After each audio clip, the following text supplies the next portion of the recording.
What's up with it, y'all? Polar Sports Talking Entertainment here again with another one. Be sure to hit that like button, subscribe to the channel if you're not a member, and also hit the notifications so that you're able to get all of my content and all of my videos.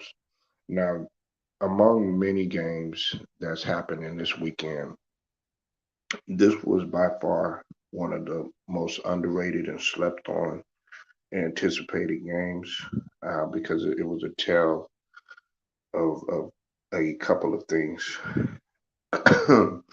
It was the Bills versus the Patriots, who, of course, have always had history.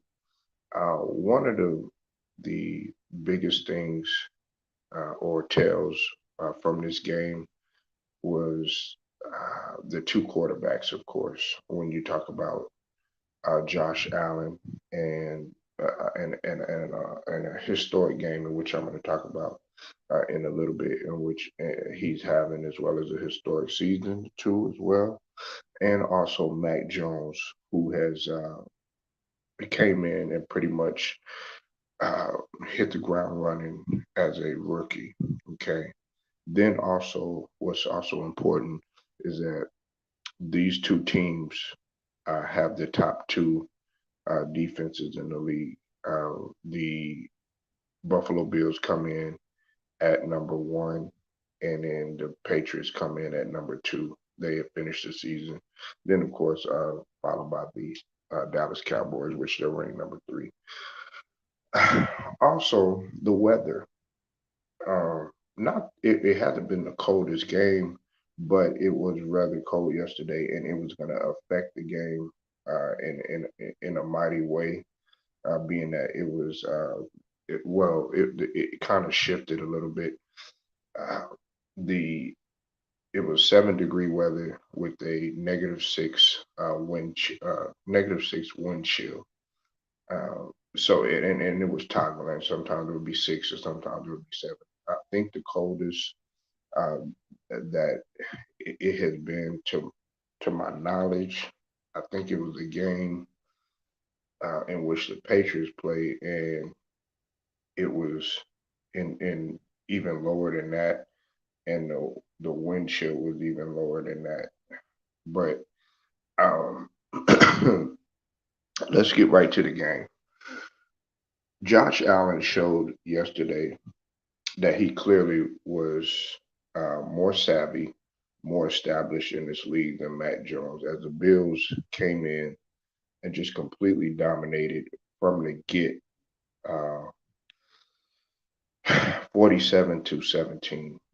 Now, Josh Allen did it in all types of ways yesterday. Now, before I get to them, Matt Jones, he did what he could, but he just showed his inexperience, to lead. Uh, he had 232 yards, 24 to 38, and two touchdowns, but also had two interceptions.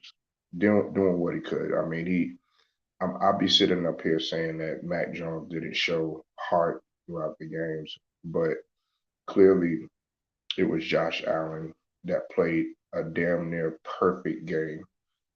21 and 25 completions, 308 yards, um, in which 66 yards of those were running, and he had five touchdowns with no interceptions. Okay. Now, Josh Allen, um, he was just amazing. Uh, Josh Allen reminds me, and don't trip out when I say this, but he reminds me of a more athletic Ben Roethlisberger. Even though I'm not a Ben Roethlisberger fan, but in the sense that earlier in his career, Ben Roethlisberger was hard to take down. Well, yesterday, Josh Allen showed that how hard it was to bring him down, especially when he's running. He's an underrated athlete. Okay, now while he might not look super fast, he reminds you of a guy who can who's who's big, but he can still move with his feet and find little holes and find little gaps to get to where he needs to go. And I thought he did a real good job of breaking down the Patriots defense because they did, like I said, they came in as the number 2 ranked defense. Another thing that we need to talk about are, and I'm going to get to the, in my opinion, the second best player on the field for the night. Some people might even call him the first. Let's get to the receiving.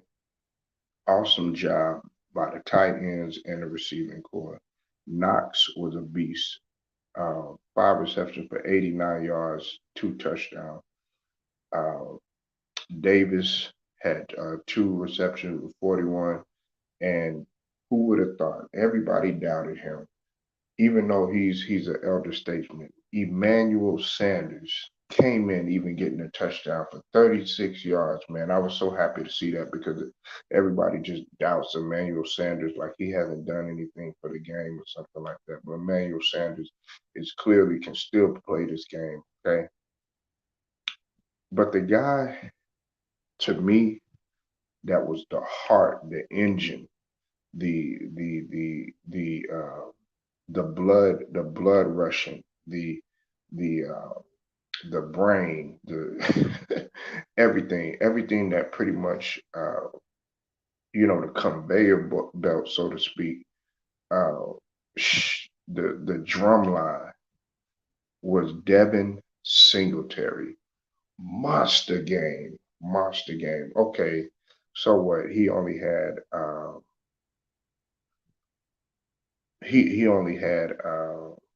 total of 94 yards on uh, on 16 carries.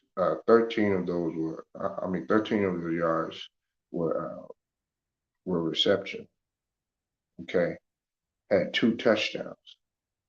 But the way that Singletary was getting into the heart of the defense on the run was absolutely amazing. Yes, Allen was doing that, but Devin Singletary. While we're talking about all these guys, these running backs, like a Taylor and like a Derrick Henry, Singletary needs to be recognized. And I'm gonna do something separate on Singletary because this guy right here was playing at a magnitude. He was playing as if it was 80 or 70 degrees outside. Like nothing affected this guy. And that's what you need. He amplified that offense. Yes, the defense was on it. The defense, you got to give credit to the defense because they weren't letting Matt Jones do anything. They were stopping the run. They did a great job on shutting them down receiving wise as well. But just overall a tremendous game. And listen, I got to give a shout out to Wait What. You know what I'm saying? Wait What had talked about Josh Allen the whole entire season. Hey, look, I give people credit to what's credit due. Everybody uh, did not really want to pay attention to Wait What when he had mentioned this, but he was right about Josh Allen. It wasn't the fact that I was doubting Josh Allen or anything. I just felt like, in my opinion, Lamar Jackson was on pace to have a better season. But durability is an important thing. And right now, Josh Allen is playing, Lamar Jackson isn't, as well as Burrow and the other quarterbacks too in the AFC. So y'all let me know what you think. Leave your comments. Do you think that the Bills got a chance to go ahead and take the AFC? Um, like the video, share it, subscribe, hit the notification. Polo Sports Talking Entertainment. I will get at you later.